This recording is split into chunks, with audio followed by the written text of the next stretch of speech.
Hello everyone, welcome back to our channel Civil Gyan Centre. देखिए दोस्तों, SSC JE तो अब हमारा ख़त्म हो गया।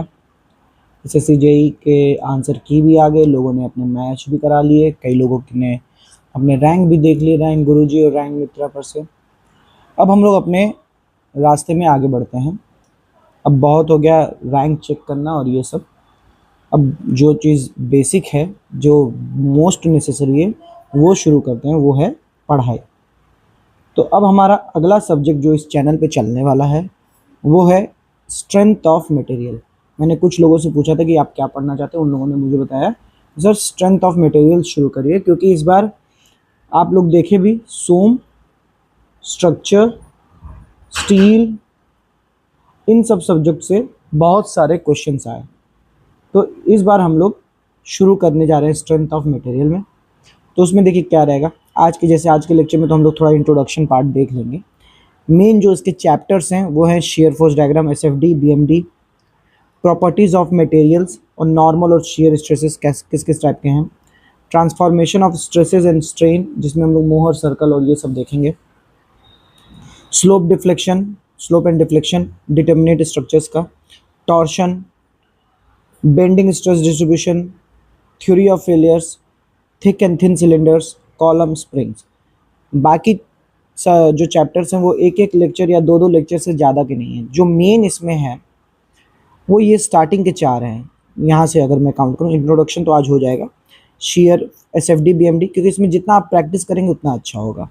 Properties of material in normal shear stress, ठीक है, transformation of stresses, slope and deflection. ये थोड़ा सा क्या कहते हैं प्रैक्टिस वाले पार्ट हैं, इसको क्या कहते हैं ध्यान से देखना होगा। बाकी तो क्या कहते हैं ईजी हैं, वो जल्दी जल्दी हो जाएंगे। टॉर्शन और बेंडिंग स्ट्रेस में मान लीजिए थोड़ा सा समय लगेगा, तो बाकी हो जाएंगे। तो चलिए आज पहले लेक्चर से शुरू करते हैं, जो कि है हमारा इंट्रोडक्शन पार्ट। तो देखिए इंट्रोडक्शन पार्ट में क्या बताना है। इंट्रोडक्शन में सबसे पहली चीज़ कि हम लोग बचपन में इंजीनियरिंग मैकेनिक्स पढ़ा करते हैं, ठीक है।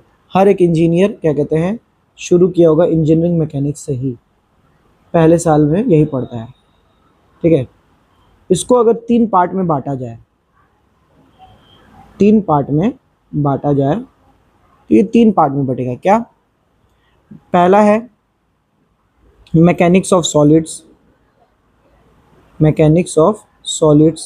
जिसको हम लोग सोम बोलते हैं और इसी को हम लोग पढ़ते हैं। ये स्टैटिक सॉलिड के स्टैटिक कंडीशंस के बारे में बात करता है, मतलब फोर्स लग रहे हैं लेकिन हिल नहीं रहा है। तो इसमें हम कह सकते हैं कि एक डब्बा है, इस पर हर तरफ से फोर्स लग रहा है, F1, F2, F3, एंड जब हम सब समेशन F इक्वल टू कर रहे हैं तो वो ज़ीरो आ रहा है, ठीक है। मूवमेंट के फॉर्म में बात करें, बेंडिंग मूवमेंट, तो बेंडिंग मूवमेंट देखेंगे क्या होता है। अगर कई तरह के मूवमेंट लग रहे हैं तो समेशन M करने पे वो ज़ीरो आ रहा है, तो वो स्टैटिक पार्ट है, इसी को हम लोग को पढ़ना है। बाकी दो क्या है, एक है मैकेनिक्स ऑफ रिजिड, इसमें है तो सॉलिड ऑब्जेक्ट ही, लेकिन अब मूव कर रहा है, अब उसमें डिस्प्लेसमेंट और भी हो रहा है। अब तीसरे नंबर पे है मैकेनिक्स ऑफ फ्लूइड। इसके लिए हम लोग सिविल वाले और मैकेनिकल वाले अलग से एक सब्जेक्ट पढ़ते हैं, FN, फ्लूइड मैकेनिक्स, ठीक है। तो हमारा यहाँ पे फोकस मेन रहेगा मैकेनिक्स ऑफ सॉलिड्स पे। तो चलिए शुरू करते हैं एक एक करके। तो देखिए कुछ चीज़ें, डेफिनेशन मैं लिखाने नहीं जाऊँगा, ज़्यादा हमारा रहेगा फोकस क्या कहते हैं कंसेप्ट पे, ठीक है। चलिए शुरू करते हैं। मैकेनिक्स ऑफ सॉलिड्स से तो देखिए यही है कि study of elastic deformation at a static equilibrium condition. मतलब क्या कि हमारा जो बॉक्स है या कोई भी ऑब्जेक्ट है उस पर जब सारे फोर्सेस लग रहे हैं तो समेशन F तो ज़ीरो हो रहा है, समेशन M ज़ीरो हो रहा है, लेकिन उसके अंदर कुछ डिफॉर्मेशंस होंगे। तो उन डिफॉर्मेशंस की study at static equilibrium, study of deformation, elastic deformation, study of elastic deformation at static equilibrium, इसी को बोलते हैं हमारा इक्विलिब्रियम, इसी को बोलते हैं हमारा स्ट्रेंथ ऑफ मटेरियल। अगेन मैं यही summation F equal to zero, summation F मतलब वर्टिकल फोर्सेस का सम, हॉरिजॉन्टल फोर्सेस का सम, सब इक्वल टू जीरो होगा। तो अब देखिए डिफॉर्मेशन के कॉज क्या होंगे, कॉज ऑफ डिफॉर्मेशन। अब अगर डिफॉर्मेशन हो रहा है तो उसके कॉज क्या है, cause of deformation, cause of deformation कई हो सकते हैं, जैसे पहला एक्सियल फोर्सेस लग रहे हैं, एक्सियल फोर्सेस लग रहे हैं, तो जैसे फॉर एग्जांपल ये एक बार है, इस पे फोर्स लग रहा है तो ये एक्सपैंड हो सकता है, अगर फोर्स अंदर की तरफ लग रहा है तो ये कॉन्ट्रैक्ट हो सकता है, तो ये एक कॉज है डिफॉर्मेशन का। दूसरा transverse, transverse forces, transverse forces में क्या, यही कोई मटेरियल है, अब इसके एक्सिस के अलॉन्ग नहीं, इसके एक्सिस के परपेंडिकुलर कोई फोर्स लग रहा है। देखिए एक्सियल फोर्सेस मतलब अलॉन्ग द एक्सिस कोई फोर्स लग रहा है, और ट्रांसवर्स में परपेंडिकुलर टू द एक्सिस कोई फोर्स लग रहा है, तो वो ट्रांसवर्स फोर्सेस है। ठीक है, इसके कारण डिफॉर्मेशन। फिर axial couple, axial couple, couple का मतलब होता है उस तरह का फोर्स कि बॉडी को रोटेट करे, tendency to rotate the body.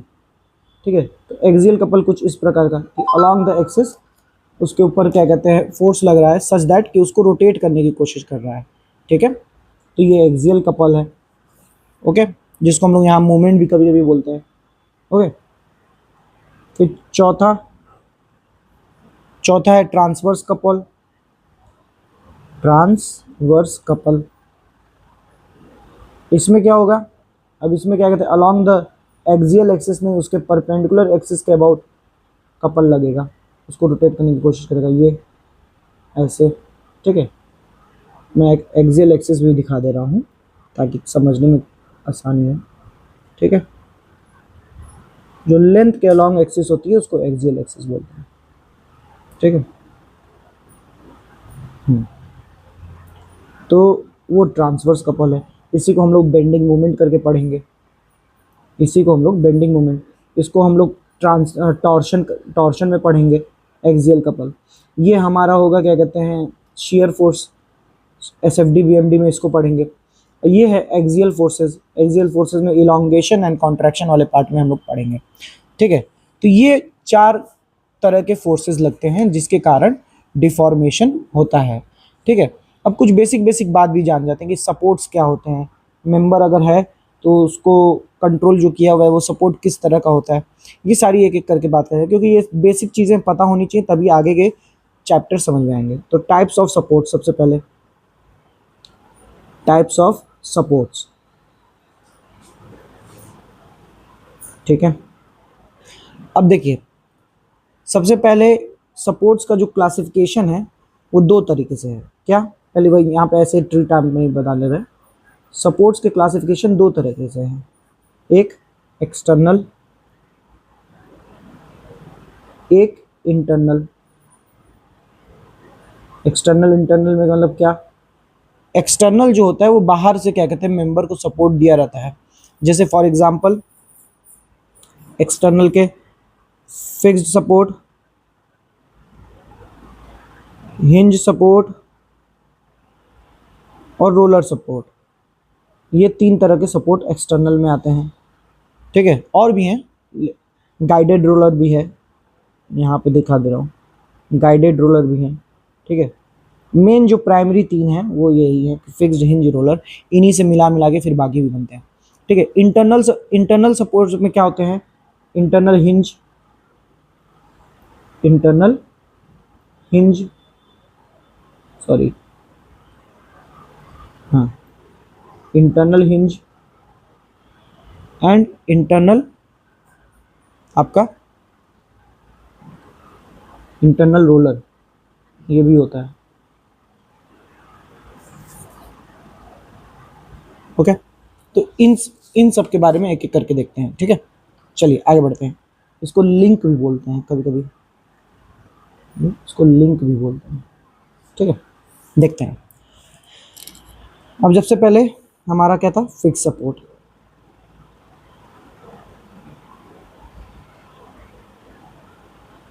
एक तरह से समझ जाइए सबसे तगड़ा सपोर्ट। अब मैं यहाँ पे लाइन से मैं रिप्रेजेंट करूँगा मेंबर्स को, ठीक है। ये समझ जाइए ये एक हमारा मेंबर है, उसका ये जो एंड है क्या कहते हैं, फिक्स सपोर्ट में है। फिक्स सपोर्ट का मतलब ये है कि किसी भी डायरेक्शन में मूव नहीं कर सकता, कोई भी डिफॉर्मेशन, कोई भी रोटेशन इसके अंदर नहीं पॉसिबल है इस पॉइंट पे, पॉइंट ए पे जहाँ पे ये फिक्स्ड है।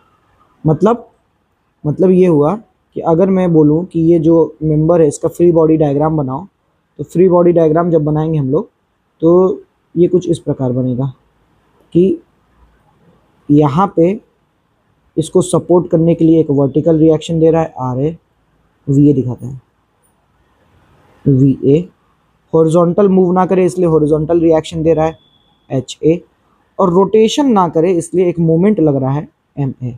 तो यहाँ पे तीन रिएक्शन आते हैं, ये तीनों डायरेक्शन में क्या कहते हैं रिएक्शन आते हैं, जिसके कारण कोई इसमें क्या कहते हैं इस पॉइंट पे मूवमेंट नहीं होगी, ठीक है। तो ये हो गया फिक्स सपोर्ट। बात करें हिंज सपोर्ट की, आप लोग को स्लो लगे तो 1.5x पे करके मेरे वीडियोस को देख लीजिए, जिससे क्या कहते हैं जल्दी हो। हिंज सपोर्ट, हिंज सपोर्ट में क्या है भाई, हिंज सपोर्ट में अगेन वही मेंबर, ऐसा कुछ सपोर्ट रहेगा हिंज सपोर्ट। तो हिंज क्यों कहलाता है, अभी आप लोगों ने कोई टॉय वगैरह में हिंज देखा होगा, तो उसके अबाउट टॉय रोटेट करता है, मतलब इसके अबाउट हमें बस हॉरिजॉन्टल डायरेक्शन में और वर्टिकल डायरेक्शन में रिएक्शंस मिलेंगे जो क्या कहते हैं इसको सपोर्ट करेंगे, हॉरिजॉन्टल डायरेक्शन में और वर्टिकल डायरेक्शन में। बाकी जो है हमारा रोटेशन के अबाउट कुछ नहीं मिलेगा। तो ये रोटेट कर सकता है, ये रोटेट कर सकता है। So this is called hinge support, ठीक है। ओके आगे बढ़ें। रोलर सपोर्ट भी आता है एक। रोलर क्या है, हिंज का ही थोड़ा सा मॉडिफिकेशन कह सकते हैं, हिंज का थोड़ा सा मॉडिफिकेशन है। अब इसमें क्या है, हॉरिजॉन्टल डायरेक्शन में भी रिएक्शन नहीं है, मतलब इसमें आपका जो स्ट्रक्चर है हॉरिजॉन्टली मूव कर सकता है, बस वर्टिकल डायरेक्शन में रिएक्शन है, नीचे की ओर मूव नहीं होने देगा, ठीक है। तो ये क्या कहते हैं हमारा रोलर सपोर्ट है। अब यहाँ पे अगर मैं बोलूँ कि भाई फिक्स्ड सपोर्ट में हमें किन तीन चीज़ें मिल रही थी, एम ए मिल रहा था, एच ए मिल रहा था, वी ए मिल रहा था, मतलब इन तीनों की वैल्यू नॉट इक्वल टू 0 मिल रही थी। बट यहाँ पे हिंज सपोर्ट में एम ए नहीं मिल रहा है, मतलब यहाँ पे एम ए इक्वल टू 0 हो गया, एम बी पे भी वही था, एम बी इक्वल टू 0। अब यहाँ पे हमें हॉरिजॉन्टल डायरेक्शन में भी रिएक्शन नहीं मिल रहा है, तो यहाँ पे एच ए इक्वल टू 0 हो गया, एच बी भी बोल दो, एच बी भी इक्वल टू 0, तो ये दोनों तरफ, और M A 0, M A 0, M B 0, but V A not equal to 0, V B not equal to 0, ठीक है, ये है। ओके और ये दोनों जो हिंज सपोर्ट है, एक की पॉइंट लिखवा दे रहा हूँ यहाँ पे, की पॉइंट यहाँ पे नोट करके लिख लीजिए। ये दोनों जो हैं hinge support and roller support, ये दोनों जो हैं ये mostly used for dynamic loading condition. Hinge support and roller support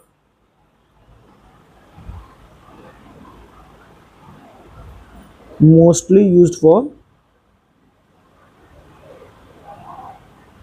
dynamic loading condition, ये बहुत ध्यान में बात रखनी है, dynamic loading condition. Okay okay आगे बढ़ते हैं। चौथा सपोर्ट क्या देखा था हमने, गाइडेड रोलर, उसका डायग्राम देख लेते हैं पहले। गाइडेड रोलर क्या होता है, उसमें थोड़ा सा ऐसे टाइप का सपोर्ट बना रहता है, अब इसको आपको देख के क्या लग रहा है, इसको देख के लग रहा है कि ये मूवमेंट भी देगा, मतलब ये मूवमेंट के अबाउट रोटेशन देगा, रोटेशन के अबाउट सपोर्ट देगा, ठीक है, इधर एक सपोर्ट देगा एम, और वर्टिकल डायरेक्शन में देगा वी ए देगा, एम ए देगा, बट हॉरिजॉन्टल डायरेक्शन में कुछ नहीं देगा, यहाँ हॉरिजॉन्टल डायरेक्शन में कुछ नहीं देगा। इसलिए मैं यहाँ कह सकता हूँ कि यहाँ एच ए ज़ीरो है, M A not equal to zero, V A not equal to zero, ठीक है। तो ये बात हो गया गाइडेड रोलर का। अब यहाँ पे हमारे एक्सटर्नल सपोर्ट्स कंप्लीट हो गए। एक्सटर्नल सपोर्ट फुली रिस्ट्रेन कर रहे हैं मूवमेंट को। एक्सटर्नल और इंटरनल में यही अंतर है कि एक्सटर्नल सपोर्ट जो हैं वो फुली रिस्ट्रेन करते हैं, मूवमेंट और डिफॉर्मेशंस को फुली रिस्ट्रेन करते हैं। चाहो तो लिख लो आप लोग कि एक्सटर्नल सपोर्ट जो होते हैं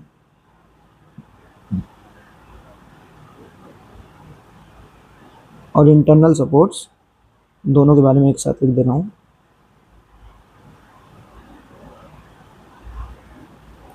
ये फुली रिस्ट्रेन करते हैं और ये पार्शली करते हैं, पार्शली रिस्ट्रेन। इसका मतलब ये है कि अगर जिस डायरेक्शन में एक्सटर्नल सपोर्ट लगा है उस डायरेक्शन में कुछ नहीं मिलेगा, मतलब अगर उस डायरेक्शन में वर्टिकल डिफ्लेक्शन नहीं मिलेगा, अगर वर्टिकल रिएक्शन है तो उस डायरेक्शन में रोटेशन लगा है तो उस डायरेक्शन में रोटेशन वाला क्या कहते हैं मूवमेंट नहीं आएगा, ऐसे करके। तो मतलब अगर उधर एम ए लग रहा है तो उस डायरेक्शन में फिर रोटेशन नहीं आएगा, ऐसे करके। लेकिन पार्शली रिस्ट्रेन वाले में क्या होता है कि हल्का सा आता है, ठीक है, हल्का सा डिफॉर्मेशन अलाउड होता है। ओके, आगे बढ़ते हैं, ठीक है। अब देखते हैं इंटरनल।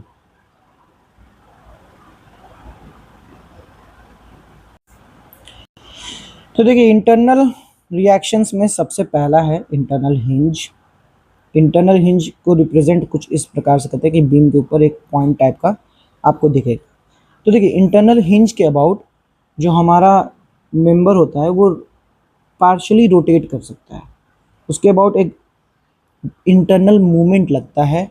और अगर हम इंटरनल हिंज को फ्री बॉडी डायग्राम बनाएं तो वो कुछ इस प्रकार बनेगा। देखिए यहाँ पे तीनों रिएक्शन मिल रहे हैं, आपका फिक्स सपोर्ट था, तीनों रिएक्शन मिल रहे हैं। तो यहाँ पे आपको एक एम भी मिलेगा, एक आर भी मिलेगा वर्टिकल डायरेक्शन में और मूवमेंट, ठीक है। इंटरनल मूवमेंट मिला आपको, इंटरनल मूवमेंट, और दूसरा क्या मिला आपको, एक इंटरनल फोर्स मिला, इंटरनल फोर्स, ठीक है। इन दोनों की मदद से तो मतलब यहाँ पे पार्शली रोटेशन हो जाएगा, ठीक है। यही अलाउ है कि यहाँ पे जो रोटेशन होगा, जो इधर होगा वही इधर भी होगा, ठीक है, दोनों तरफ रोटेशन इक्वल होगा, ठीक है। तो पर्पस क्या है, पर्पस हमारा है, जो पर्पस फुलफिल हो रहा है इंटरनल रिएक्शंस देने का, पर्पस जो फुलफिल हो रहा है वो ये हो रहा है कि वो कन्वर्ट कर रहा है फ्री बॉडी डायग्राम को इनटू स्टैटिक इक्विलिब्रियम। इसकी मदद से स्टैटिक इक्विलिब्रियम में फ्री बॉडी डायग्राम आ जाता है इंटरनल फोर्सेस की मदद से, ठीक है। फिर दूसरा नंबर पे है इंटरनल लिंक। इंटरनल लिंक में क्या है, देखिए यहाँ पे हमको केवल वर्टिकल डायरेक्शन में इस टाइप से रिप्रेजेंट करेंगे हम लोग। कभी कभी एक तार से भी रिप्रेजेंट करते हैं, जैसे लगेगा कि एक मोटा सा ऐसे बना रहेगा बीम, एक ऐसे दूसरा बीम बना रहेगा, उन दोनों के बीच में एक तार लगा रहेगा, ठीक है, तो ऐसे भी रिप्रेजेंट करते हैं। तो इनकी मदद से क्या कहते हैं, केवल एक वर्टिकल डायरेक्शन में रेजिस्टेंस मिल रहा है पार्शली, मतलब ये हल्का सा पार्शली डिफ्लेक्ट हो सकते हैं वर्टिकल डायरेक्शन में, पूरा रिस्ट्रेन नहीं करेगा, पार्शली रिस्ट्रेन करेगा। सो इस तरीके से इंटरनल लिंक भी हो जाता है। इन्हीं सब के कॉम्बिनेशन से टाइप्स ऑफ बीम बनते हैं हमारे। बेसिक टाइप्स ऑफ बीम्स मैं आपको दिखा दे रहा हूँ। टाइप्स ऑफ बीम में देखिए यही है, सिंपली सपोर्टेड बीम, जिसमें एक तरफ हिंज और दूसरे तरफ रोलर सपोर्ट लगा रहता है। रोलर को कभी कभी हम लोग ऐसे भी दिखाते हैं, तो कभी ध्यान रखिएगा, वैसा अगर दिख जाए तो रोलर समझिएगा, ठीक है। तो इसमें देखिए टोटल रिएक्शन कितना है, यहाँ 2 मिलेगा, यहाँ 1 मिलेगा, टोटल रिएक्शन 3 मिलेंगे हमको, ठीक है। वैसे ही आप इसमें कैंटिलीवर में देखिए एक तरफ फिक्स्ड रहता है, दूसरी तरफ फ्री रहता है। इसमें भी रिएक्शन 3 मिल रहे हैं हमको, ठीक है। प्रॉप्ड कैंटिलीवर में देखिए एक तरफ फिक्स्ड इन, दूसरी तरफ हिंज या रोलर से वो सपोर्टेड रहता है। तो देखिए यहाँ प्रॉप्ड है, ठीक है, तो यहाँ रिएक्शन 4 हो गए हमारे इस केस में। फिक्स्ड इन में दोनों तरफ फिक्स्ड सपोर्ट्स, तो यहाँ रिएक्शन 6 हो गए, ठीक है। एंड कंटिन्यूस में मोर देन 2 सब स्पैन हो सकता है, तो यहाँ पे ज़रूरी नहीं है कि मैं केवल कंटिन्यूस, यही एक कंटिन्यूस है। इस केस में आप देख सकते हैं कि यहाँ फिक्स सपोर्ट है, तो यहाँ 3 मिलेगा। ये रोलर है, अगेन मैं बोल रहा हूँ ये रोलर है, इंटरनल लिंक मत समझिएगा। तो रोलर है तो यहाँ एक रिएक्शन मिलेगा, यहाँ 2 रिएक्शन मिलेगा। टोटल यहाँ पे रिएक्शन है 3 2 1 6, ठीक है। सो इस तरह से टाइप्स ऑफ बीम्स हमारे होते हैं। हम लोग जब हम लोग SFD BMD पढ़ेंगे तो वहाँ पे DSI DKI भी देखेंगे कि वो क्या होता है, ठीक है। बेसिक तो वो मतलब डिटेल में तो उसको हम स्ट्रक्चर में देखेंगे, लेकिन यहाँ पे छोटा सा कंसेप्ट देखेंगे DSI DKI का। चलिए, होप करता हूँ ये आपको एक इंट्रोडक्शन वीडियो अच्छी लगी हो। इस पे हम लोग अब अगले चैप्टर जो कि क्या कहते हैं SFD BMD वहीं से शुरू करेंगे। वो बहुत इंपॉर्टेंट चैप्टर है, अच्छा लगेगा आपको पढ़ने में। उसमें न्यूमेरिकल बहुत किया जाएगा जितना हो सकेगा, ठीक है।